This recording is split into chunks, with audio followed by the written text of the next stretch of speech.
ત્યારબાદ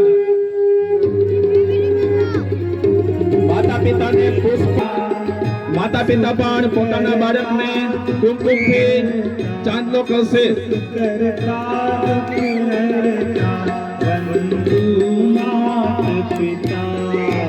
કુમકુમથી તિલક. હવે દીપ પ્રગટાવશે અને બાળક છે એ પોતાના માતા પિતાની આરતી ઉતારશે.